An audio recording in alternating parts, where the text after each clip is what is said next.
Hi Aries! Welcome po sa ating channel at ito ay inyong monthly gabay tarot reading, love reading for March 2024 about sa love life po para sa lahat ng status. Please be reminded that this is channel reading po. So maaari kayong magka-relate o hindi, just take what resonates. Gamitin ang reading na ito bilang gabay lamang. Balik po kayo dito bukas para sa ating daily gabay tarot reading. Please like, subscribe, and click bell button for notification para updated po kayo sa daily tarot reading natin. Para po sa gusto magpa-reading, maaari nyo pong makuhang link na sa description box po ito. Message nyo lang po ako sa messenger. Maraming salamat po. Kamusta po, Aries? Ito yung March 2024 love reading niyo po para sa lahat ng status. So, i-mention ko lang kung para sa single, para sa may relasyon, sa buhay mag-asawa. Tapos, i-ready nyo yung sarili nyo, tapos i-ready nyo, isipin nyo yung person nyo, kahit crush mo pa yan, basta may connection kayo, okay? Isipin nyo siya. So, kasi kunin ko yung energy niya mamaya, okay? And please be reminded, Aries, kung naka-resonate kayo, comment down kayo, share po. Comment down po kayo kung naka-resonate kayo Kung hindi kayo naka-resonate, ibigay po natin sa iba kasi general reading po ito, okay?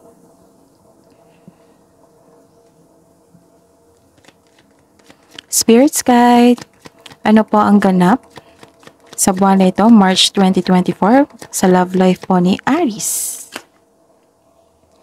Makatanggap ka ng tawag. May nakita ko dito sa mga single na makatanggap ka ng tawag na or message. Someone expresses love dito. So, simula tayo sa single Someone expresses love for you. Maaring bagong maliligaw po ito. And, iniisip ka niya. And this person letting you know na iniisip ka niya, na miss ka niya or love ka niya. Sa buhay mag-asawa sa mga may relasyon, ganun rin. Oo, naglalambing ang iyong partner. Someone expresses love. Miss ka niya. Maybe long distance kayo, no? Nagkaroon ng long distance relationship. Tapos, nag-express po siya, na-miss ka na niya, na-miss na yung ginagawa niyo. Kahit anong busy niya, pinaalam niya sa iyo na, mahal ka niya, isip-isip ka niya lagi.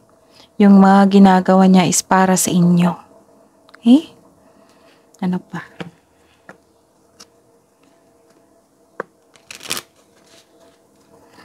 Ano pa po ang ganap ngayong March 2024 para po sa love life ni Aries? Ang ganda naman. Okay, someone is giving you unconditional love. Someone is giving you unconditional love. Sa mga single dito, this person is giving unconditional love sa inyo. Nagkaroon ng affection. This is the time of your romance. May na-fall in love na dito. It might be you or itong manliligaw na ito. Sa buhay mag-asawa sa mga may relasyon, okay, your partner is expressing love. You're receiving unconditional love.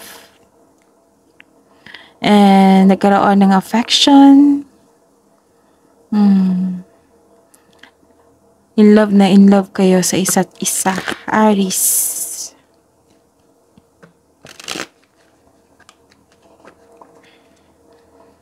Ano pa po ang ganap sa buwan na ito, March 2024, love life po ni Aries?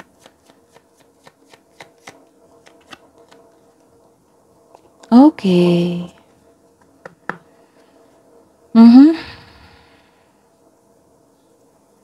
Okay. Actually, nagkaroon ng healing dito process. Actually, maybe nagkaroon kayo ng tampuhan or sa mga may relasyon dito maybe may nagkaroon kayong tampuhan. Yeah. Tapos, ayun, pinaalam sa inyo ng partner nyo na mahal ka niya. Nakita ko yung freedom mo dito Maybe this is your past na nagkaroon kayo ng toxic relationship noon. Tapos iba yung naranasan nyo ngayon. Tapos mas nagkaroon ng healing. Kasi yung healing process, it takes time. It takes time. Ang taas talaga niyan. It takes time. At saka, ayun. Kung may concern kayo sa inyong partner, sa inyong asawa, then consider, pero syempre sa personal kailangan, hindi sa phone, hindi sa long distance. Sa personal, anong tawag nito? I-address yung hurt feelings nyo. Adjustment.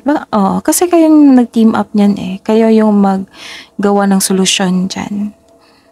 Para magkaroon ng growth. Kasi may matutunan kayo dyan. Sa mga single po, okay.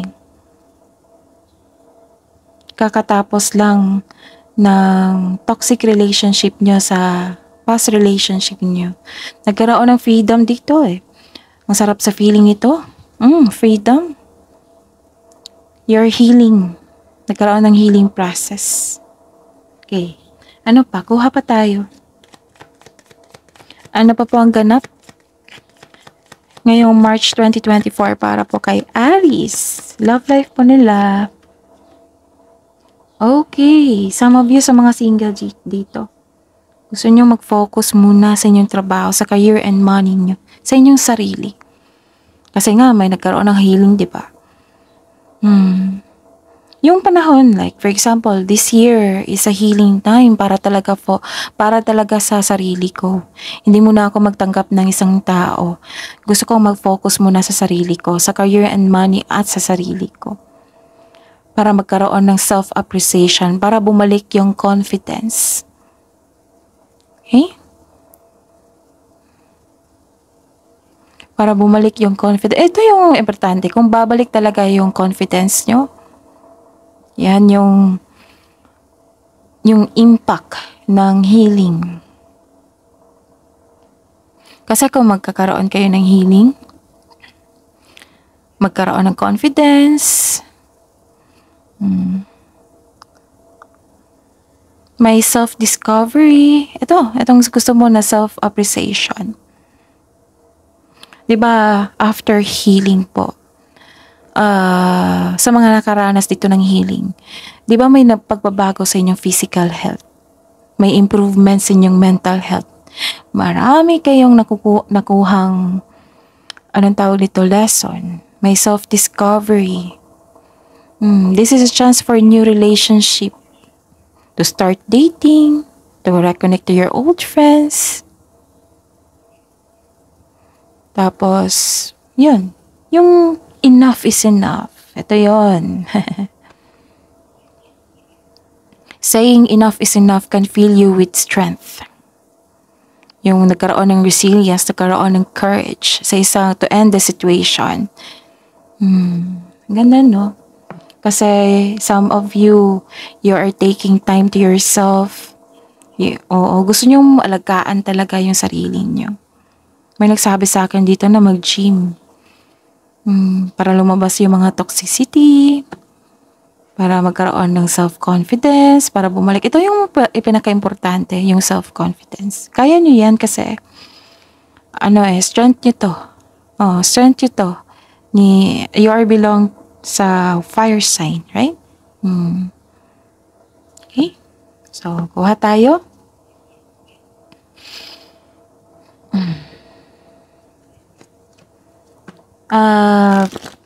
March 2024 para po kay Aries. March 2024.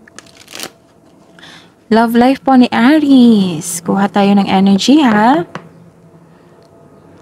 Ano po ang energy ni Aries ngayong March 2024 sa love life mo nila? Energy. Move lang natin. Clarification po sa card na ito.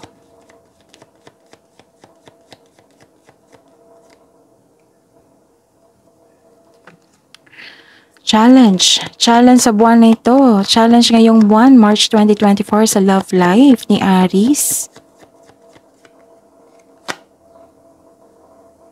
Clarification po sa card na ito. Kunin natin. Kamusta ang feelings mo sa person mo? Aries, kamusta kayo? Yung feelings nyo sa person mo. Aries. Clarification po sa card na ito. Feelings mo.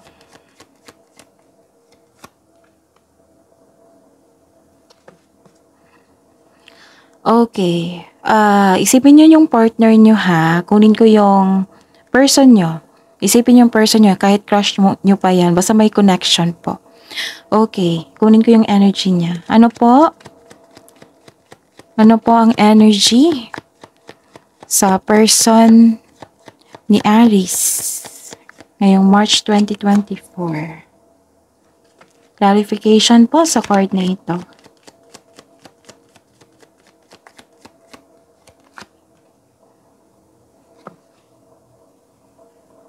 Okay, ngayong March 2024 regarding sa love life po ninyo, Aries.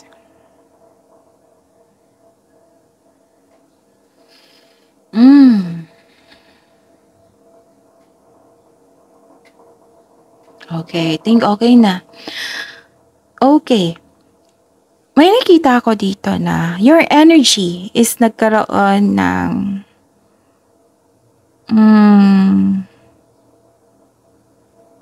wow. You're inspired. Nakita ko dito na inspired kayo. Nagkaroon kayo ng expansion and growth. Actually, may nakita ko dito na para sa mga single na you've met someone exciting through friends or sa mga activities. Sa mga naghahanap dyan. Ito na yung hint sa mga single. Sa mga may relasyon, sa buhay mag-asawa, nakita ko dito may gathering kayo or magpa-participate kayo ng isang activity. So, busy kayo ngayon.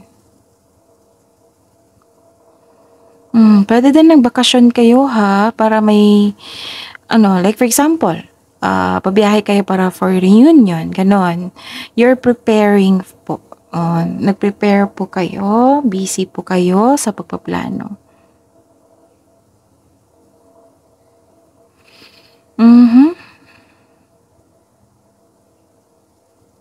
Okay. Nag-iisip ka dito nagpaplano, ginawa nyo ng action, may paglalakbay ako nakita dito. And, okay, your energy is, wow. Actually, granted yung manifestation nyo. Nakikita ko dito, nagkaroon ng solid beginnings. Sa mga may relasyon sa buhay mag-asawa dito, nakita ko dito you are blooming po. Blooming ang inyong relasyon ngayon. That has a potential to be stable talaga. Kasi nakita kong growth sa inyong relasyon and expansion. Diba? Nagkaroon ng stability. Sa mga single dyan, may mensahe pa para sa inyo. Naging practical kayo sa buhay romansa. Interesado lang kayo sa mga stable na at trustworthy. Baka yung past nyo is hindi stable or hindi manloloko. Kaya ito yung hanap nyo, requirement nyo sa isang tao. Okay? So, okay yung, actually, okay ang inyong health dito. Good mood kayo. Inspired din kayo. And busy.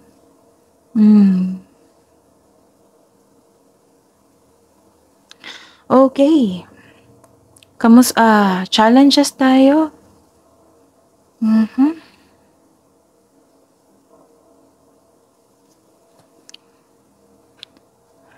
Kailangan ng pasensya. Actually, may goal kayo sa inyong relasyon. Goal sa buhay. Kailangan ng pasensya dito. Sipag at tiyaga. Pasensya. Some of you nagmamadali na magkaroon ng relasyon. And nagsabi po ng card dito na this card tells you na slow down and enjoy the adventure in this moment. So, enjoy mo muna yung sarili niyo po. Baka binabadalay ka ng taong ito ha, yung nangliligaw sa inyo.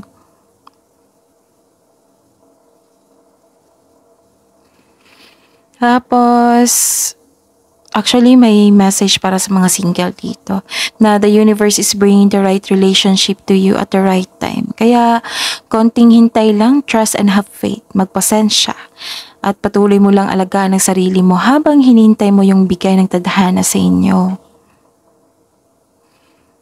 Sa mga buhay mag-asawa dito sa mga may relasyon, kailangan ng pasensya dito. Oo. Maaring nagbigay kayo ng pasensya sa inyong partner, sa inyong relasyon, kasi gusto kayong abutin. Gusto nyong ma-achieve yung goal nyo sa isang relasyon. Sa buhay mag-asawa. Ano kaya yan? Pero malapit naman po dito. Basta po, kailangan lang po na maging stay positive and grateful. Yung maging positive lang tayo sa araw-araw para mas ma-attract natin tong resulta na magandang resulta sa hinihintay natin.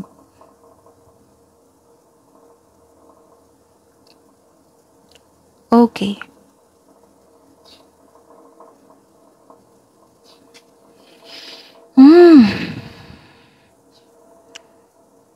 Actually, sa mga single dito, may sabi po dito na may chance na babalik ang tao ng loko sa inyo. Kaya mag-ingat po. Maaring siya itong tumatawag sa inyo na nag-express siya na miss ka na niya. Kasi pinag-iingatan kayo eh. Kailangan nyo po daw mag-ingat, sabi po ng card, kasi may chance na babalik ulit sa pagkakamali mo. And sa buhay mag-asawa at sa mga may relasyon, kung may naalala kayo sa past na hinanakit regarding sa inyong treatment ng inyong partner, then consider to have a honest conversation. Pero kayo lang man po yung magbigay ng solusyon. Kayong dalawa, hindi po kayo. Kasi relasyon is dalawa yan eh, di ba? Kayo ang mag-team up. Okay. May iniiwasan kayong tao dito or iniiwasan nyo yung partner nyo. And sa mga buhay mag-asawa sa may relasyon, kung may nakipag-connect sa inyo regarding sa past, pag-isipan ng mabuti yan. Lalo na past love. Kasi kung if ever man yan, I don't know if it is considered as a cheating. Pero kailangan nyo ipailam sa inyong partner kung hindi seloso. Pero kung sa isip nyo man, iniisip nyo ngayon, kailangan ba makipag-usap sa kanya? Na may jowa na ako, may asawa na ako. Diba? Kung hihingi siya ng tawad, then pwede nyo naman patawarin through your mind and heart. Kasi hindi natin alam kung ano yung talaga yung pakay ng taong ito. Diba? Baka kasi mapahamak ang inyong relasyon. Kasi nakikita ko dito na stable yung relasyon nyo. Sayang naman.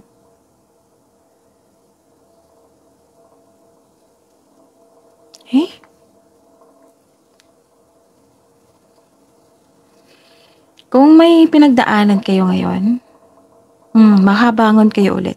Sabi po dito. And kamusta yung feelings mo? Aries, kamusta ang feelings mo?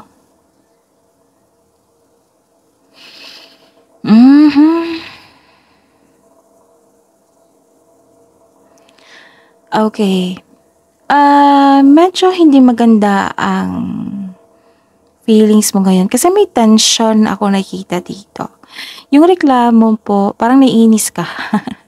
Parang naiinis ka kasi may reklamo kayo na irresponsible. May naging irresponsible yung partner nyo or kayo. Like, hindi sa pagbigay ng tamang panahon, irresponsible sa isang bagay, sa pamilya. Tapos may concern kayo regarding sa money. Yung paggasta na kailangan i-control. So, dapat kailangan talaga na i-control ito. Baka ito yung concern mo sa partner nyo, sa husband nyo, sa wife nyo. Sa mga single dyan, control on overspending. Baka ikaw yung maglilibre sa inyong kadate ha, hindi yan tama. Siyang yung kaya, then go, siya yung maglilibre. Kung hindi kaya ng pride nyo, then chip in kayo. Parang control on overspending. Okay, kailangan kasi. Tsaka,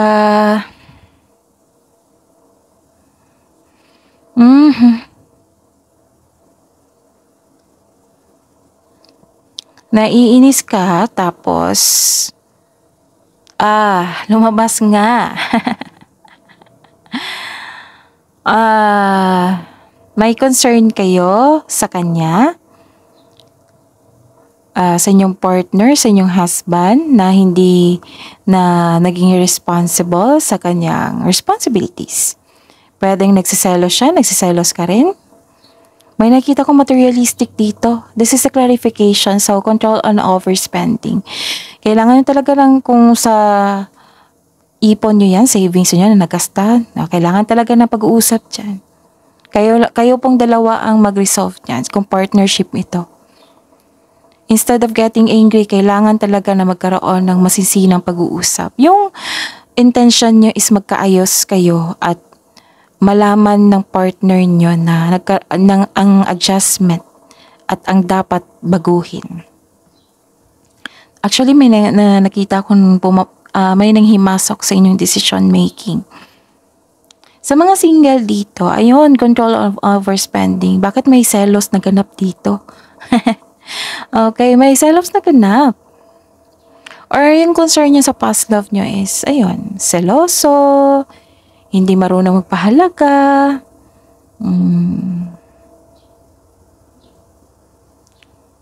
Okay. Okay, eto. Your person's energy. Busy to eh. Busy sa trabaho. Actually, busy talaga siya. Gusto niyang magkaroon talaga ng pera, asenso sa buhay. Sa mga may relasyon sa buhay mag-asawa dito, gusto niyang magkaroon ng stability sa buhay. Nakikita ko dito, sa mga mag-jowa dyan, gusto niyang naging hard worker siya para magkaroon kayo ng sariling pamilya po soon. Sa mga may relasyon dyan, sa mga buhay mag-asawa, so nagsikap ito nagkaroon ng hard worker naging hard worker yung partner para sa ikakaunlad ng inyong pamilya. About sa kaperahan to improvement sa sarili, improvement sa inyong buhay. Ito yung nakikita ko sa kanya Sa mga single dito, naging hard worker talaga kayo. Oo, nakikita ko dito, this is a clarification. Focus talaga kayo sa inyong trabaho. Kasi gusto kayo, kasi most of you may sense of stability. Most of you gusto nyong may secure ang future mo. Kaya, yung some of you dito na banggit ko na sa mga single, gusto nyo talaga na may responsible, hindi manloloko, at saka may sense of stability sa future, lalo na sa future. Busy po yung partner nyo. Busy po kayo.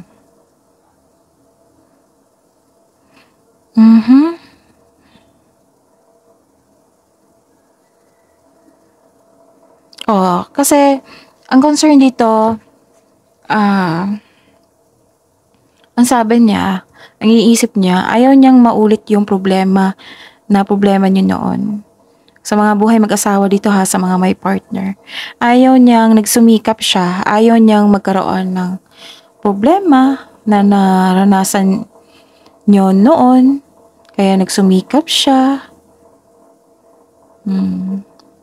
Tapos gusto niyang magbigyan ng solusyon ang inyong problema. Gusto niya rin. Okay? So, that is your reading for this month, March 2024. Love reading nyo po, Aries.